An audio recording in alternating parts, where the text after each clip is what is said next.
과거에는 결혼이 장사하는 것도 아닌데 돈 얼마가 그렇게 중요한 건가 생각했습니다. 제일 중요한 건 뭐니 뭐니 해도 두 사람의 마음이라고 생각했지요. 하지만 서로 평생을 다르게 살아온 두 사람이 만나 가정을 이룬다는 게 제 생각처럼 쉽지 않은 일이라는 걸 이번 일로 깨닫게 되었습니다. 결혼은 현실이고 연애의 연장선이 아니라는 사실을 말이지요. 남편과의 연애는 길고도 길었습니다. 정말 저를 떠받들어 모셔주고 제 부탁이라면 하늘의 별도 따다가 가져다 줄 것만 같던 사람이었지요. 하지만 남편은 가족의 부탁이라면 하늘의 별은 물론이고 태양까지 가져다 줄 사람이었다는 걸 여태 모르고 살았네요. 요즘 대세는 반반 결혼이다.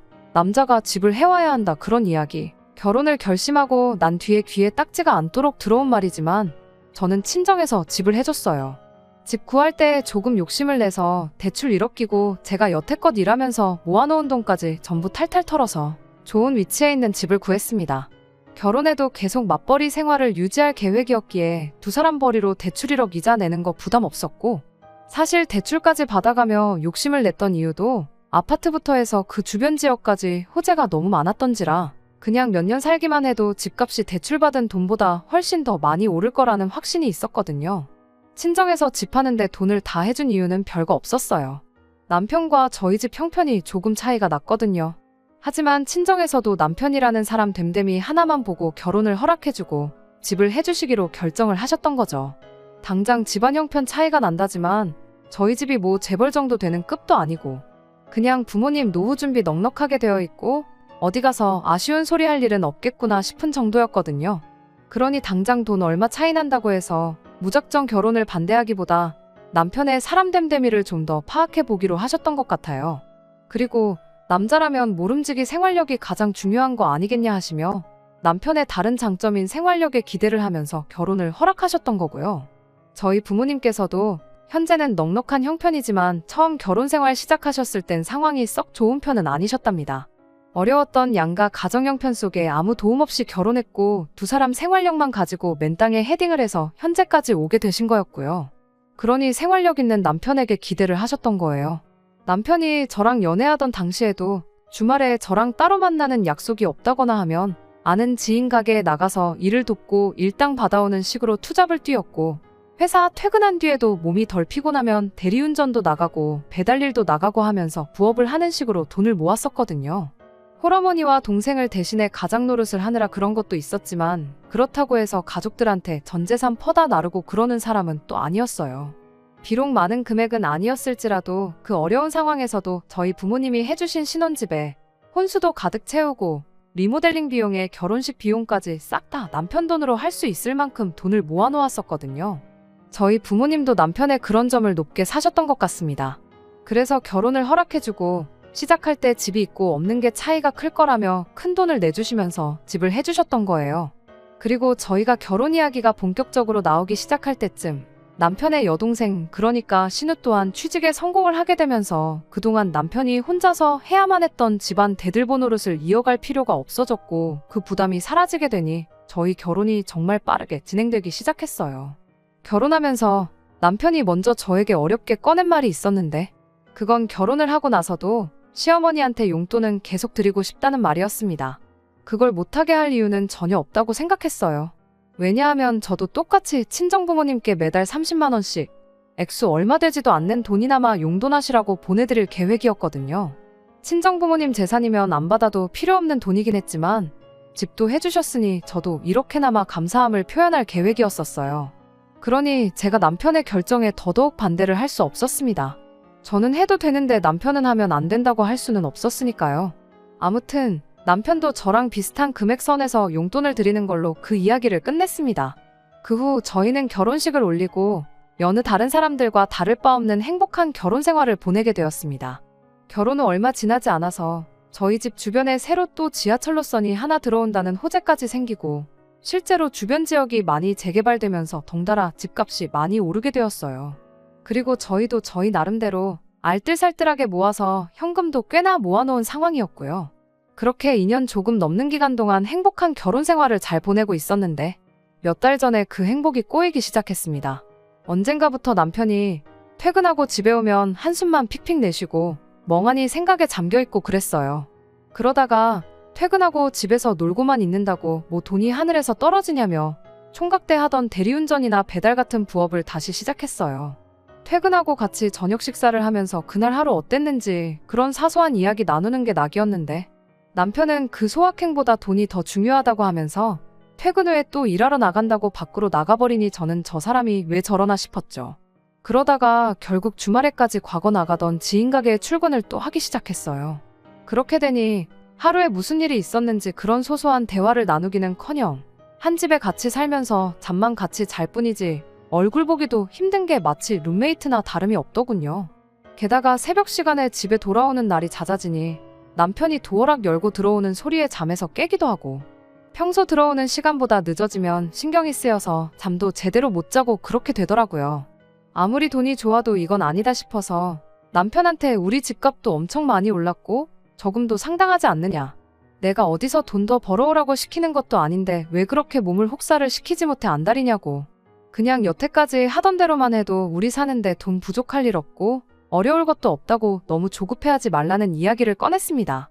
제 말에 남편은 어디서부터 설명을 해야 할지 모르겠다며 이렇게 된 상황에 대해서 이유를 말해줬어요. 다시 부업에 투자까지 시작하게 된 자초지종에는 다른 이유가 있었던 거죠. 알고 보니 신우가 멀쩡히 잘 다니고 있던 회사에서 갑작스럽게 해고 통보를 받게 되었다고 하더라고요. 그러면서 시댁이 현재 생활고로 힘들어하고 있다는 사실을 말해주더군요. 남편이 시어머니한테 용돈을 보내고 있긴 했지만 그걸로 두 사람이 생활을 이어가기에는 턱없이 부족한 액수였던 거죠. 저희가 맞벌이하면서 생활비와 대출이자 그리고 같이 모으고 있는 적금을 제외하고 남은 돈은 서로가 각자 관리를 하고 있던 상황이었어요. 남편 월급이라고 해봐야 월 300 중반 정도 되는 돈이었는데 그 돈으로 공동으로 내는 돈 다 내고 나면 얼마 남지도 않는 상황이었거든요.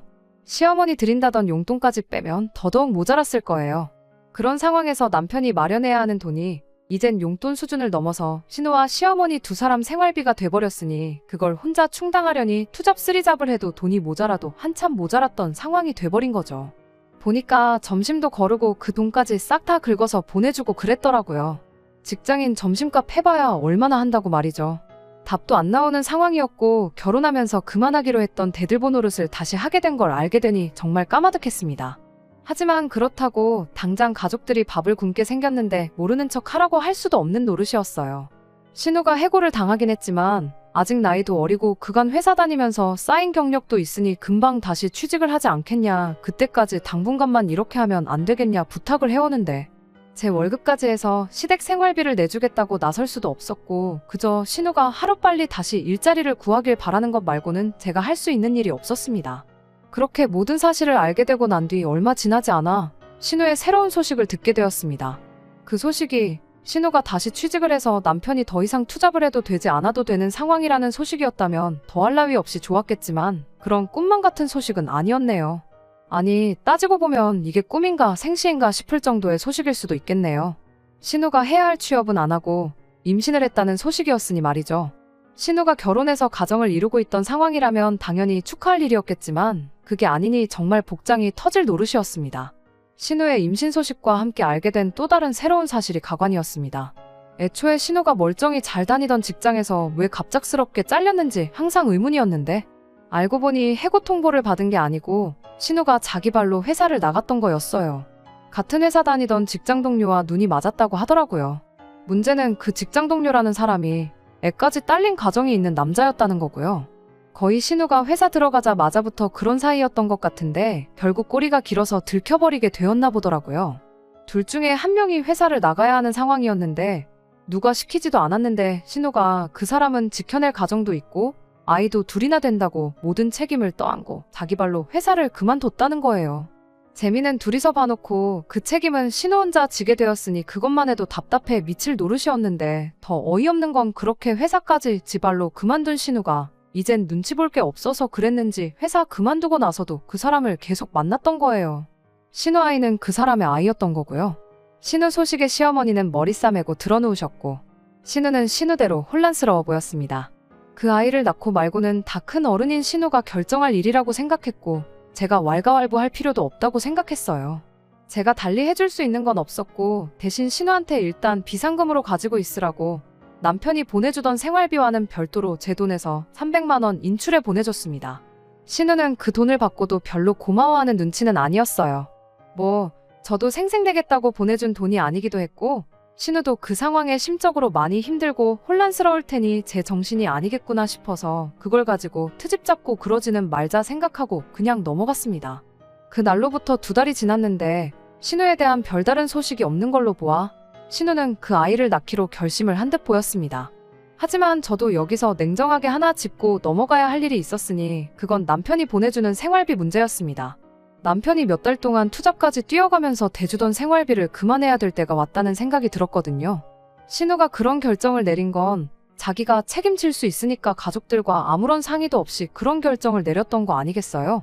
물론 몇 배로 더 힘들게 하겠지만 가정이 있는 오빠 돈으로 자기 아이를 키울 생각은 당연히 아닐 거라 생각했고, 어쨌든 시어머니가 집에 계시니 아이를 돌봐주실 수 있을 테고 신우도 알바가 되었든 새 직장이 되었든 뭐라도 시작하지 않겠나 싶었거든요. 남편한테는 신우 상황은 이해하지만 신우 애까지 우리 돈으로 키워줄 수는 없는 노릇이지 않냐며 잔인하게 들릴진 모르겠지만 이제 시댁에 생활비 대주는 건 그만했으면 좋겠다고 솔직하게 말을 했어요. 시어머니 용돈 보내드리는 것까지는 뭐라고 하지 않겠지만 그렇게 할 거면 제가 남편 통장 관리를 직접 하겠다고 말했습니다. 제가 지속적으로 확인하지 않으면 또 점심값이고 뭐고 여유자금 생기면 싹 다 시댁에 보내줄 것만 같아서 꺼낸 말이었고요. 남편도 면목이 없다면서 제 제안에 선뜻 그렇게 하겠다고 대답해왔습니다. 오히려 지난 시간 동안 시댁에 생활비 보내주는 걸 이해해줘서 고맙다고 말해줬어요. 내 가족한테 돈 주는 게 곶감냐는 식으로 나올까봐 걱정했는데 그래도 제가 이해해주고 있었다는 사실을 알고 저렇게 말하니 다행이라고 생각했고, 저희도 이제 다시 정상적인 생활로 돌아가겠구나 싶었습니다. 실제로 남편도 그 이야기가 끝나자마자 부업도 그만하고 주말에 나가던 투잡도 그만뒀었거든요. 몇 달 맘고생한 만큼 다시 행복한 결혼 생활로 돌아가겠다는 생각에는 그 어떤 의심조차 들지 않는 상황이었어요. 그리고 나서 얼마 지나지 않아 친정부모님한테서 좋은 소식을 하나 듣게 되었습니다. 친정부모님께서 점 찍어둔 부동산이 하나 있는데 저희가 관심이 있다면 그걸 양보해 줄 테니 어떻게 잘 굴려보라는 연락이었어요. 결혼 생활 3년 하면서 저희 집값이 많이 오르기도 했고 저축해놓은 돈도 상당했으니 그냥 은행에 넣어두는 것보다 뭐라도 해보는 것도 나쁘지 않겠다는 생각이 들던 차여서 관심이 가더라고요. 특히나 저희 부모님이 부동산으로 워낙에 재미를 많이 보신 분들인데다가 나름대로 부동산을 고르는 데 있어서 깐깐한 기준이 있고 안목도 있으시거든요. 그런 친정부모님이 자식인 저한테 추천해주는 부동산인데 당연히 실패는 없겠다는 확신도 있었고요. 저도 무작정 부모님이 소개해줬다고 덥석 물지는 않았고 제 나름대로 이리저리 검색도 해보고 조사도 해봤는데 그 집이 보니까 남편과 제가 다니는 직장에서 지금 사는 집보다 위치도 훨씬 좋고 집을 내놓으면서 인테리어까지 싹 다 고쳐놔서 추가적으로 돈이 더 들어갈 것도 없었어요. 요즘 같은 부동산 시장에 계속해서 집값이 오르는 지역이었던 건 말할 것도 없었고 말이죠. 다만 그만큼 돈이 많이 들어가겠다 싶었는데 그래서 생각한 게 지금 사는 집은 전세로 돌리고 대출 조금 더 받아서 저희 모은 돈까지 연끌을 해보기로 했습니다. 무조건 이득이라는 확신이 있다 보니 쇳불도 당김에 빼랬다고 부동산부터 다녀와서 저희 살고 있는 집부터 내놨고 그 후에 대출을 알아보고 있던 중 시어머니한테서 전화가 왔습니다. 결혼 생활 3년 하면서 저한테 전화 한번 먼저 하신 적 없던 분한테 전화가 걸려오니 저도 무슨 일인가 싶었죠.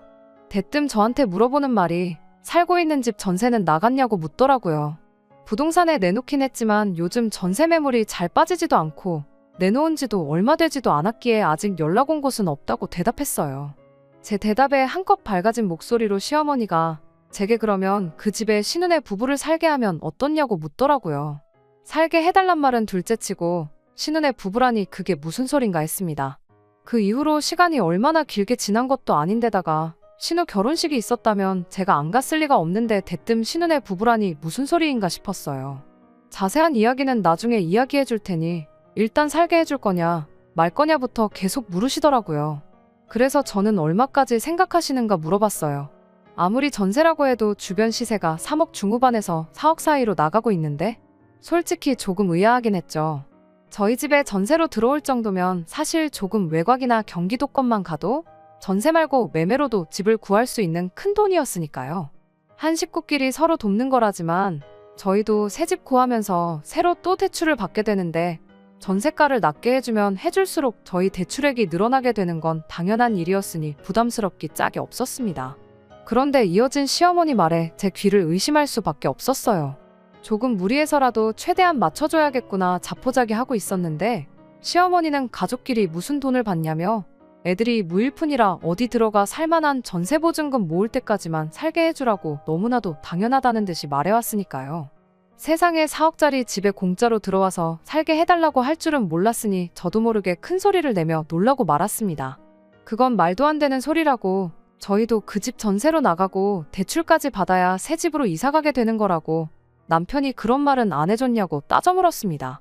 시어머니는 다 알고 있다고, 니들은 맞벌이 하니까 둘이서 대출을 받거나 친정에서 돈을 빌려오면 되는 거 아니겠느냐고 너무 쉽게 말을 하더군요.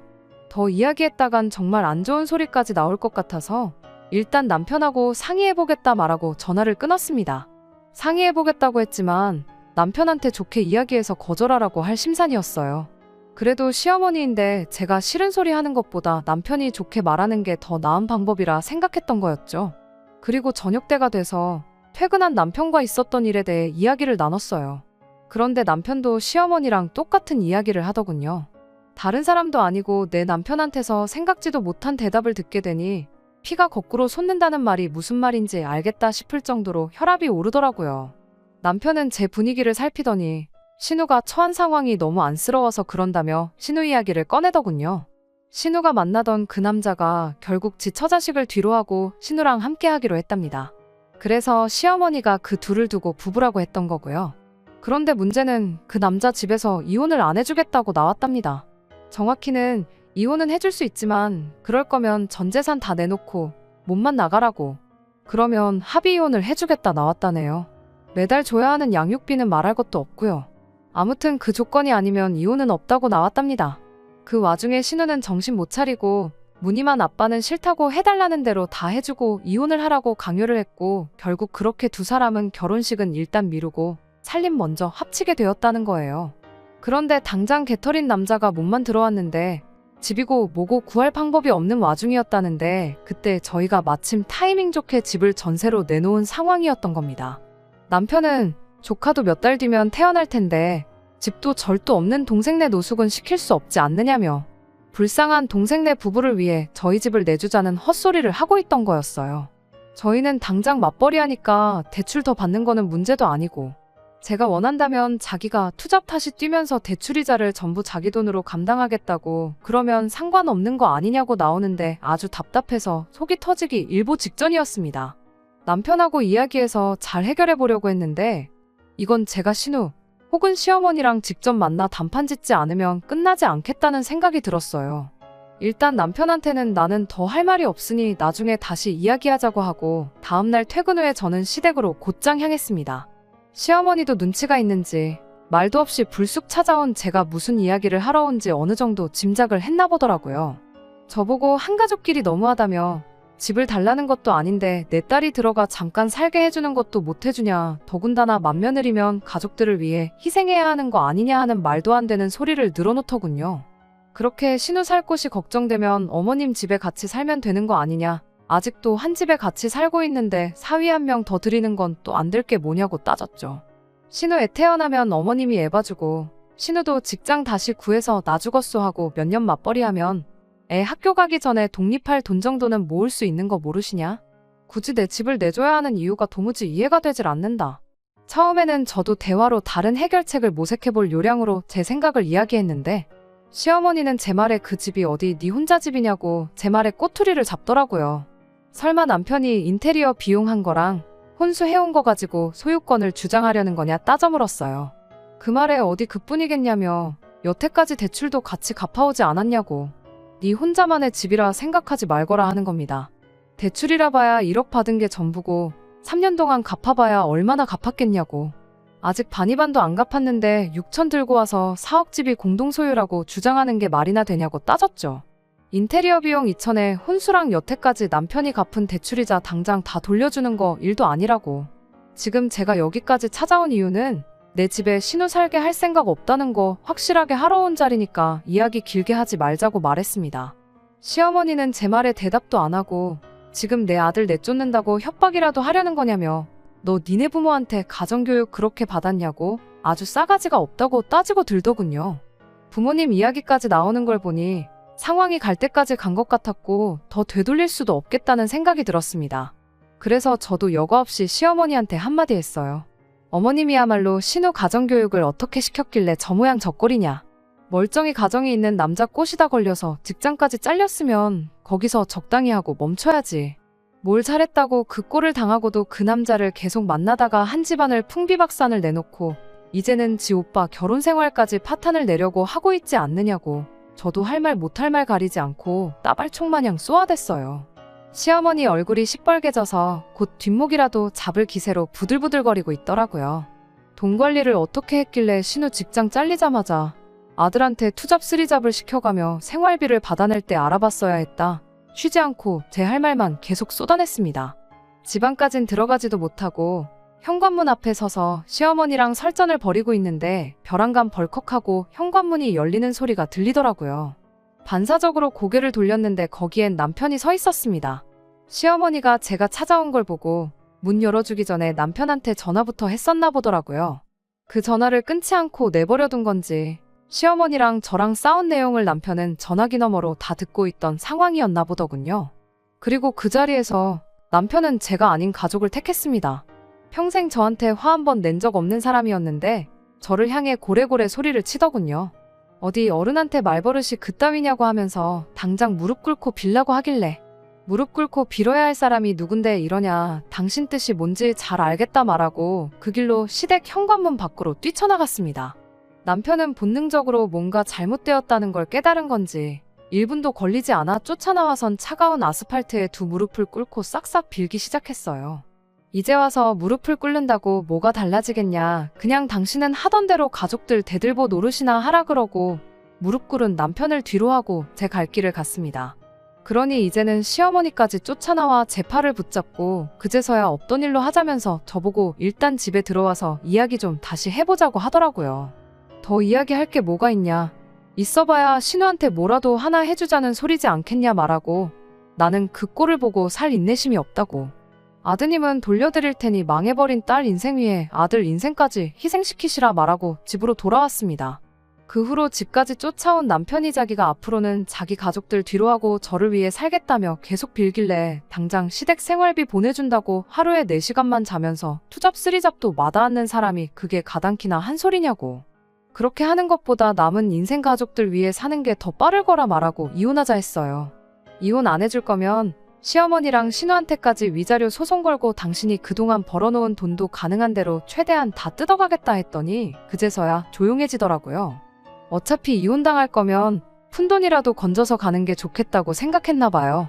결국 남편은 소원대로 지 가족들 대들보 노릇 다시 할 수 있게 가족들 품으로 돌려줬습니다. 털어봐야 땡전 한 푼 안 나올 시어머니랑 신우한테 소송까진 걸지 않았어요. 돈 몇 푼 더 받겠다고 그 집구석 인간들 얼굴 더 보는 것보다 후딱 끝내버리는 게 정신건강에 더 좋을 것 같다고 생각했거든요. 결혼했으면 와이프부터 챙겨야지. 가족들 그렇게 걱정됐으면 애초에 결혼은 왜 했는지 모르겠네요. 그렇게까지 생각하고 싶지는 않지만 나중 가서는 제 돈으로 가족들 부양하자고 했을 수도 있겠다는 생각을 하니 이렇게 이혼해버린 게 차라리 잘 된 건가 싶을 때도 있네요. 끝까지 들어주셔서 감사합니다. 오늘의 사연은 여기까지입니다. 구독과 좋아요, 알람 설정 부탁드리고 더 좋은 사연으로 다시 찾아뵙겠습니다. 감사합니다.